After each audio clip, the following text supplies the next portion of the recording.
Hello दोस्तों, आज की इस वीडियो में मैं आपको सिखाऊंगा कि कैसे आप एक AI टूल को यूज करके अपनी मर्जी की वेबसाइट्स बना सकते हो और वो भी बिल्कुल फ्री। यह टूल आपको वेबसाइट्स बनाने के साथ साथ पेज बिल्डर और कस्टम डोमेन ऐड करने का ऑप्शन भी देता है और ये बिल्कुल SEO ऑप्टिमाइज होता है और भी बहुत सारे फीचर्स इसमें मिल जाते हैं। तो बिना टाइम वेस्ट किए वीडियो को शुरू करते हैं। इस टूल को यूज करने के लिए सबसे पहले आपने गूगल में सर्च करना है फिग क्यूब। इसके बाद इस वेबसाइट को ओपन कर लें। अभी हमारा टूल ओपन हो गया है। इसका लिंक मैं डिस्क्रिप्शन में दे दूंगा, आप वहां से भी ओपन कर सकते हैं। अभी यहाँ आपको कुछ इस तरह का इंटरफेस देखने को मिलेगा। यहाँ आप देख सकते हैं कि ये आपको ई-कॉमर्स की वेबसाइट को बूस्ट करने में भी आपकी हेल्प करता है। इसके बाद नीचे आपको कुछ टेम्पलेट्स भी मिल जाते हैं जिन्हें आप यूज कर सकते हो और इसमें हर किस्म की चेंजेस भी आसानी से कर सकते हो। यहाँ इनमें से कोई भी टेम्पलेट सेलेक्ट करके आप चंद सेकंड्स में वेबसाइट बिल्ड कर सकते हो। वैसे इस टूल में नए नए टेम्पलेट्स आते रहते हैं तो आप इजीली इनको यूज कर सकते हो और इस टूल को कंप्लीट SEO को ध्यान में रखकर बनाया गया है। यहाँ आप देख सकते हैं कि इसमें काफी ऑप्शंस हैं। We provide more professional services for growth, built with SEO in mind, fast loading speed, multi-cloud hosting service, enterprise grade security। इसके अलावा यहाँ नीचे आप कस्टमर्स के रिव्यूज भी देख सकते हैं। सो अभी मैं आपको सिखाता हूँ कि आप भी कुछ सिंपल स्टेप्स को फॉलो करके फ्री में वेबसाइट कैसे बना सकते हो। इसके लिए सबसे ऊपर यहाँ गेट स्टार्टेड पर क्लिक कर दें। इसके बाद यहाँ आपने अपना अकाउंट क्रिएट करना है। इसमें आप सिंपल अपना Gmail का अकाउंट भी यूज कर सकते हैं। सबसे पहले ईमेल, फिर पासवर्ड, इसके बाद फर्स्ट नेम और लास्ट नेम लिखना है। सारी डिटेल फिल करने के बाद यहाँ क्रिएट अकाउंट पर क्लिक कर देना है। इसके बाद यहाँ स्टार्ट नाउ पर क्लिक कर दें। इसके बाद हमारे सामने साइट इन्फॉर्मेशन का पेज ओपन हो जाएगा। यहाँ अपने वेबसाइट का नाम लिखना है। इसके बाद लैंग्वेज सेलेक्ट कर लें और लास्ट में टाइम जोन सेलेक्ट कर लें। इसके बाद नेक्स्ट वाले ऑप्शन पर क्लिक कर दें। अभी हमारे सामने कुछ टेम्पलेट्स आ चुके हैं ऐप मार्केटिंग और प्रोडक्ट मार्केटिंग के हवाले से। सो मैं इस प्रोडक्ट मार्केटिंग वाले टेम्पलेट को सिलेक्ट कर लेता हूँ। अभी यहाँ आप साइट को रीनेम भी कर सकते हैं और इस ऑप्शन को यूज करके अपना कस्टम डोमेन भी लगा सकते हैं। सो अभी मैं यहाँ सिर्फ नेम चेंज करूंगा। नेम लिखने के बाद मैं यहाँ पर क्लिक कर दूंगा। अभी हमारी वेबसाइट क्रिएट हो गई है। अभी इसमें हमारा वेबसाइट बिल्डर AI टूल हमें हर किस्म के ऑप्शंस देता है जिनको यूज करके हम अपनी वेबसाइट में हर तरह के चेंजेस कर सकते हैं। सो अभी यहाँ एडिट पर क्लिक कर देंगे। चंद सेकंड्स बाद एक न्यू पेज ओपन हो जाएगा।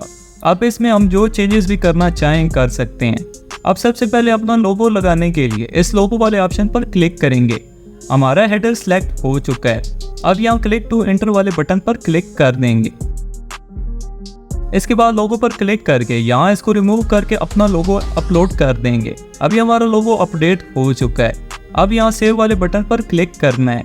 अभी इसमें कुछ और चेंजेस करना बाकी हैं। अभी यहाँ इनमें से जिसको भी रीनेम करना चाहें कर सकते हैं। कोई भी चीज़ ऐड करने के बाद यहाँ सेव पर क्लिक करना लाजमी है।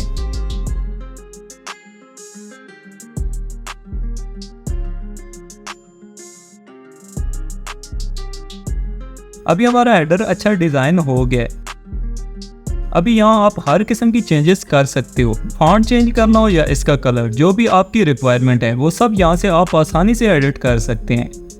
सो अभी बात करते हैं लिंक ऐड करने की। फॉर एग्जांपल मैं इस AI बटन में कोई लिंक ऐड करना चाहता हूँ। अब मैं AI को सिलेक्ट करके क्लिक वाले बटन को सिलेक्ट कर लूंगा। अब यहाँ आप कोई भी पेज लिंक करना चाहते हो तो URL पर क्लिक करके आप लिंक ऐड कर सकते हो। सो अभी सारा प्रोसेस कंप्लीट करने के बाद सेव पर क्लिक कर दें। इसके बाद एग्जिट वाले बटन पर क्लिक कर दें। अभी हमारा हेडर कंप्लीट हो गया है तो अभी मैं यहाँ इसका टाइटल चेंज कर दूंगा। इसके बाद यहाँ पर आप डिस्क्रिप्शन लगा सकते हो। यहाँ आप बटन लगा सकते हो। अभी यहाँ इसमें आप जो भी चेंजेस करना चाहो कर सकते हो। प्रोडक्ट्स के लिंक ऐड कर सकते हो, इमेजेस ऐड कर सकते हो, अट्रैक्टिव से टाइटल्स ऐड कर सकते हो और यहाँ फुटर में भी आप लोगो ऐड कर सकते हो। इसके अलावा यहाँ अपने सोशल मीडिया लिंक्स भी ऐड कर सकते हो। इसके बाद यहाँ सेक्शन मेन्यू पर क्लिक करके आप और भी डिज़ाइन सिलेक्ट कर सकते हो। यहाँ आपको बैनर, हेडर, फुटर जैसे ऑप्शंस मिल जाते हैं जिनमें हर किस्म के डिजाइन हैं। एलिमेंट्स के सेक्शन में भी आपको काफ़ी ऑप्शंस मिल जाते हैं।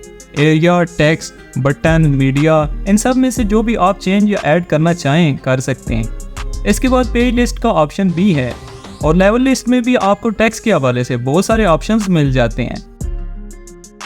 इसके बाद कलर एडिटिंग वाले ऑप्शन को सिलेक्ट करके आप अपनी वेबसाइट की कोई भी कलर थीम चूज कर सकते हैं। इसके बाद जब आपकी वेबसाइट कंप्लीट हो जाए तो यहाँ पब्लिश वाले बटन पर आपने क्लिक कर देना है। पब्लिश करने के बाद पब्लिशिंग सेंटर वाले बटन पर क्लिक करना है।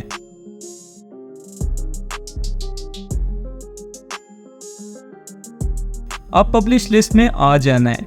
यहाँ भी आप देख सकते हैं कि जो वेबसाइट हमने क्रिएट की है यहाँ शो हो रही है। अभी आपने यहाँ साइट सेटिंग में जाकर बाय डोमेन वाले ऑप्शन पर क्लिक करना है। इसके बाद ऐड वाले बटन पर क्लिक करके यहाँ आप अपनी कस्टम डोमेन ऐड कर सकते हैं। सो अभी हम इसके होम पेज पर क्लिक कर देंगे। यहाँ भी आपको वेबसाइट्स की लिस्ट नजर आएगी जो भी आपने बनाई है, और यहाँ अगर आप इसे डिलीट करना चाहो तो डिलीट भी कर सकते हो। नई साइट बनाना चाहते हो तो ऐड न्यू साइट वाले बटन पर क्लिक करके बना सकते हो, और यहाँ मर्चेंट मैनेजमेंट वाले सेक्शन में आकर आप अपना नाम, कॉन्टैक्ट नंबर, एड्रेस, हर किस्म की इंफॉर्मेशन ऐड कर सकते हो। और अगर आप अपनी वेबसाइट में कुछ भी एडिट करना चाहते हैं तो दोबारा साइट मैनेजमेंट में आकर यहाँ एंटर वाले बटन पर क्लिक करते हैं तो ये दोबारा आपको एडिटिंग टूल वाले सेक्शन में ले जाएगा। तो ये हमारा वेबसाइट का फाइनल लिंक है। इसे नेक्स्ट टैब में मैं ओपन कर लेता हूँ। अभी आप देख सकते हो कि कुछ इस तरह की वेबसाइट फाइनल हो चुकी है। यह सब तो आपको सिखाने के लिए था। अगर आप इसमें सही से हर चीज एडिट करोगे तो आप एक प्रोफेशनल वेबसाइट बना सकोगे। सो दोस्तों, आज के लिए इतना ही। अगर आपको वीडियो पसंद आई है तो लाइक जरूर करें, और किसी भी नए AI टूल के बारे में जानने के लिए मेरे इस चैनल से जुड़े रहें।